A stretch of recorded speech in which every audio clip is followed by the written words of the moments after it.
Welcome to The Explainer. Today we are diving deep into the science of your focus, why you get distracted, and more importantly, how you can stop it. So, have you ever wondered about this? Why you can totally tune out the noise in a busy cafe, but a single little phone notification in a quiet office can completely derail you? It feels like a total paradox, right? But it's not random. It turns out there are very specific, kind of surprising rules that govern your focus. And the key to unlocking this whole puzzle? Well, it's a groundbreaking idea called perceptual load theory, and trust me, it's going to change the way you think about distraction. So this theory, which was proposed by Nilly Lavie, was a huge deal. For a long time, scientists were arguing about how attention works. Do we filter out distractions early, before our brain even knows what they are? Or do we process everything first and then decide what to ignore? Lavie's theory elegantly solved this debate by saying, well, it's both. It just depends on the situation. Okay, the easiest way to think about this is to imagine your attention is like your brain's Wi-Fi bandwidth. When you're doing a really simple task, something with a low perceptual load, I don't know, like staring at a progress bar, you've got a ton of spare bandwidth. And your brain, being the efficient machine it is, uses that leftover capacity to automatically process everything else around you. That's why you get distracted. But when you're doing a complex task, something with a high perceptual load, say trying to find your friend in a massive crowd, your bandwidth is completely maxed out. There's literally no room left. So your brain just drops the connection to those distractors. It filters them out before you even consciously notice them. All right, but here is where it gets really interesting. And honestly, a little counterintuitive. It turns out, not all mental load is the same. And this critical twist, this is what explains so many of our everyday failures to focus. And this is the absolute core of it. Perceptual load and cognitive load have completely opposite effects on your ability to ignore distractions. They are not the same thing at all. Okay, let's break that down because this is huge.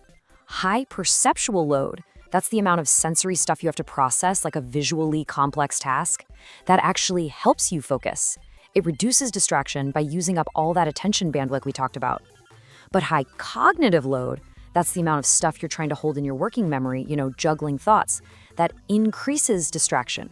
It basically exhausts the part of your brain that controls focus, leaving you wide open to anything that comes along. So to really complete the picture here, we've got to look at the two different ways your brain actually processes reality. Think of it like a constant tug of war between what's really in front of you and what your brain thinks should be there. So you've got bottom-up processing. That's purely data-driven. It's your eyes, your ears, just taking in the raw sensory info from the world. Then you have top-down processing. This is knowledge-driven. This is your brain using all its past experiences, its expectations, and context to make sense of all that raw data. And these two things aren't separate. They're in this constant feedback loop, working together every single second to build what you perceive as reality. Want to see a perfect example of this? Okay, just look at the screen. Which one of those horizontal lines is longer? Well, surprise! They're actually the exact same length. This is the famous Mueller-Lyer illusion, and it's a brilliant example of your top-down processing taking over. The raw bottom-up data from your eyes is telling you they're equal, but your brain, with its lifetime of experience looking at corners and perspective, sees one as the corner of a room pointing away and the other as the corner of a building pointing towards you. That expectation, that prior knowledge, it literally overrides the data and changes what you see. Okay, that's the theory. So how does this stuff actually play out in the real world? Let's look at 3 areas: gaming, driving, and even studying. So first up, gaming. This is pretty cool. Studies have actually shown that playing action video games can significantly improve your top-down attentional control. Basically, that's your brain getting better at setting a goal and sticking to it. The intense perceptual load of the game, plus the constant need for that top-down focus, essentially acts like a workout for your brain's attention systems, making you better at resisting distraction even outside of the game. Okay, now what about in the car? You'd think that those fancy new augmented reality displays, the ones that project info onto your windshield, would make driving safer. But a lot of research shows the exact opposite can be true. And here's why, and it comes right back to our 2 loads. That AR display isn't increasing the perceptual load. What it's doing is jacking up the cognitive load. You have to hold more info in your working memory, and that can cause something called inattentional blindness, where you are looking right at a hazard on the road, but your brain is so overloaded that you literally don't see it. And this brings us to studying, where this cognitive load problem becomes massive. And just to put this into perspective, a recent study looked at medical students and found something pretty staggering. The number of students who screened positive for ADHD was 45%. 45! So what was going on? When the researchers dug into what was affecting these students' attention the most, it wasn't things like noise in the library. The top factors were tiredness, poor sleep, and the sheer academic load. In other words, the massive cognitive load from all that studying was completely depleting the very mental resources they needed to pay attention and block out distractions. It's a vicious cycle. Okay, so what's the big takeaway here? The good news is, now that you know the rules, you can actually start using them to your advantage.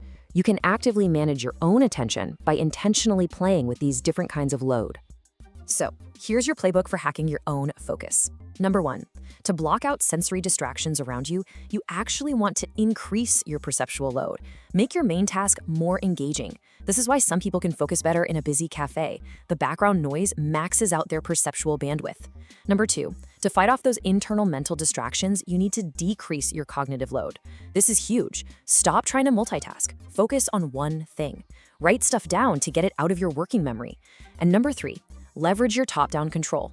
Before you even start a task, set a really clear, specific goal. That tells your brain exactly what's important and what's just noise to be ignored. See, by consciously managing these different loads, you can literally engineer an environment, both in the world around you and inside your own head, that's optimized for deep, meaningful focus. At the end of the day, what you pay attention to, well, that is your reality. So, now that you know the rules of the game, where are you going to choose to focus? Thanks for joining this Explain.